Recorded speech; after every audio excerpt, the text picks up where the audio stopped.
السلام علیکم ورحمۃ اللہ تعالی وبرکاتہ۔ پیارے ناظرین، آپ تمام حضرات کا اسلامک ایجوکیشن DRM چینل میں خیر مقدم ہے۔ آج کا سوال نہایت ہی اہم ہے۔ آج ہر محلے میں، ہر طبقے میں اور تقریباً اکثر و بیشتر لوگ یہ جاننا چاہتے ہیں کہ ابورشن کرانا کیسا ہے، حمل ضائع کرانا کیسا ہے۔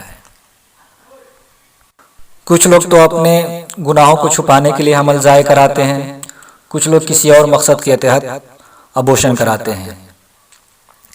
تو چلیے جانتے ہیں کہ ابورشن کرانا شریعت کی نگاہ میں سنی عقیدے کے مطابق کیسا ہے۔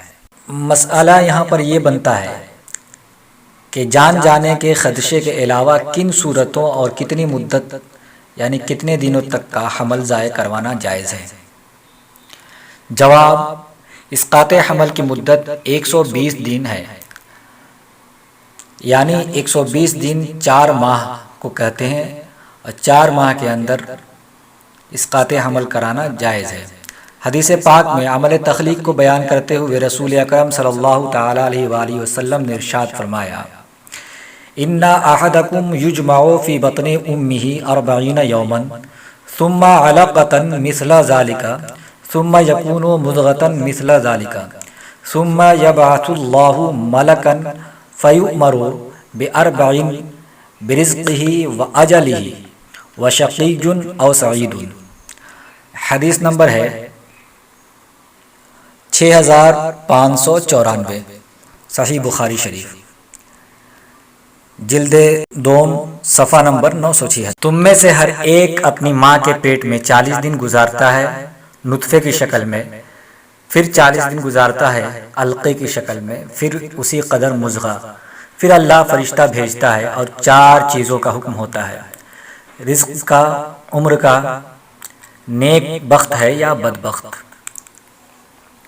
بخاری شریف، جلد دوم، صفحہ نمبر 976 میں۔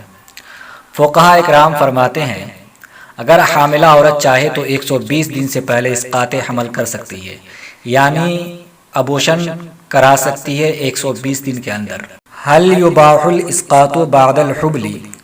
یباح ما لم يتخلق شیء منه ثم فی غیر موضع ولا یکون ذلك الا بعد 120 یوما انہم ارادوا بالتخلیق نفخ الروح۔ فتویٰ شامی اور در مختار مع رد المختار، جلد سوم، صفحہ نمبر 176 میں ہے۔ کیا حمل ٹھہرنے کے بعد ساقط کرنا جائز ہے؟ ہاں، جب تک اس کی تخلیق نہ ہو جائے جائز ہے۔ پھر متعدد مقامات پر تصریح ہے کہ تخلیق کا عمل 120 دن یعنی 4 ماہ کے بعد ہوتا ہے۔ تخلیق سے مراد روح پھونکنا ہے۔ رحم مادہ میں استقرار حمل جب تک 120 دن یعنی 4 ماہ کا نہ ہو جائے حمل ضائع کرنا جائز ہے۔ جب بچہ بطن مادر میں 4 ماہ کا ہو جائے تو اب اسے ضائع کرنا جائز نہیں بلکہ حرام ہے، اس لیے کہ قرآن مقدس میں اللہ نے منع فرمایا۔ اب چونکہ 120 دن کے بعد رحم مادر میں بچے کی تخلیق یعنی بچے کے میں روح پھونک دی جاتی ہے، تب وہ جاندار ہو جاتا ہے، اور اس کو ضائع کرنا یعنی ابورشن اب اس کا کرانا یہ حرام ہو جائے گا۔ یہاں پر آپ کو گناہ عظیم ملے گا یعنی گناہ کبیرہ، اس لیے کہ آپ کو وہی گناہ ملے گا جو کسی قاتل کو ملتا ہے۔ اسی لیے 120 دن کے اندر اگر شوہر اور بیوی کی رضامندی سے ابورشن کرانا ہو تو کرا سکتے ہیں۔ اگر کوئی شخص یہ سمجھتا ہے کہ تھوڑے تھوڑے وقفے سے بچوں کی پیدائش سے بچہ یا زچہ کی صحت پر اور بچوں کی دیکھ بھال پر منفی اثرات پڑیں گے تو اس صورت میں عورت کے لیے ضبط تولید کے مفید اصولوں کو اپنانا صرف جائز بلکہ مناسب تر ہے۔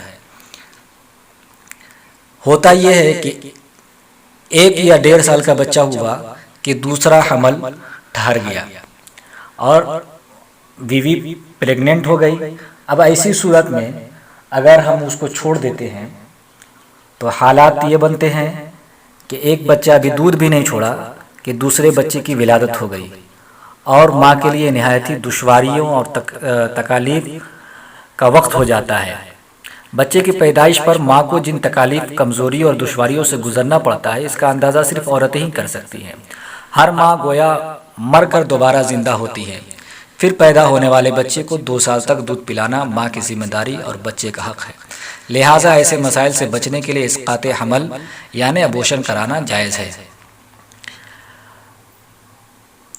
ابورشن کرانے میں 120 دن تک کا ٹائم نہ لینا چاہیے، اس لیے کہ جب بچہ گوشت کا لوتھڑا بن جاتا ہے تب بچے کو گرانے میں کافی تکلیف ہوتی ہے۔ اسی لیے بہتر اور مناسب ہے کہ اگر آپ پلاننگ نہیں کر رہے ہیں بچے کی ولادت کی تو آپ 60 دن کے اندر اندر ہی بچے کو گرائیں یعنی ابورشن کرائیں۔ اللہ تبارک و تعالی ہمیں ہر طرح کے گناہوں سے بچنے کی توفیق و رفیق عطا فرمائے۔ السلام علیکم ورحمۃ اللہ تعالی وبرکاتہ۔